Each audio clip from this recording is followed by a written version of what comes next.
จะลืมหัวใจลูกแสนซาบซึ้งบ่เคยลืมบุญคุณพระเจ้าโลหิตเยซูกอบกู้หลังบาปคนเฮาเป็นบาปเกิดแต่พวกเขาพ่อแม่เดิมเฮาทำผิดลงไปลูกบ่เคยลืม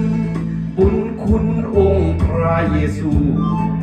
ขอบคุณพระเจ้าเอ็นดูและยังเลี้ยงดูมนุษย์ทุกคนพระองค์ยอมตายเพื่อให้พวกเขารอดพ้นเยซูฮักเขาทุกคนสิ้นพระชนบนไม้กางเขนองค์พระบิดาพระเจ้าแห่งฟ้าสวรรค์ยังเห็นเมตตาสงสารสวยลูกนั้นพ้นจากบาปกรรมส่งองค์เยซูบุตรเดียวลงเกิดเพื่อทาน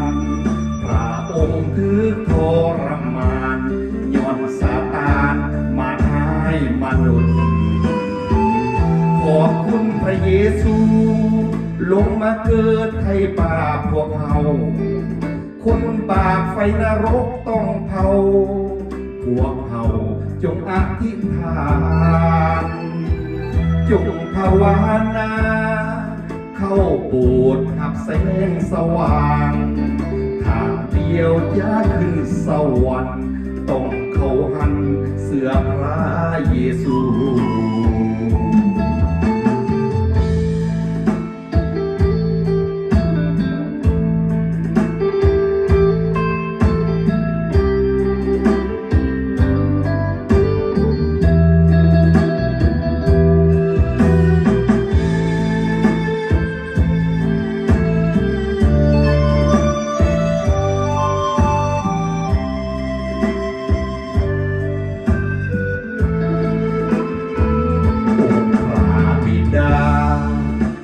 เจ้าแห่งฟ้าสวรรค์ยังเห็นเมตตาสงสารสวยลูกนั้นพ้นจากบาปกรรมส่งองค์เยซูบุตรเดียวลงเกิดเพื่อทานพระองค์ถือทรมานย้อนซาตานมาให้มนุษย์ขอบคุณพระเยซูลงมาเกิดไถ่บาปพวกเราคนบาปไฟนรกต้องเผาพวกเราจงอธิษฐานจงภาวนาเข้าโบสถ์หับแสงสว่างทางเดียวจะขึ้นสวรรค์ต้องเข้าหันเสื้อพระเยซู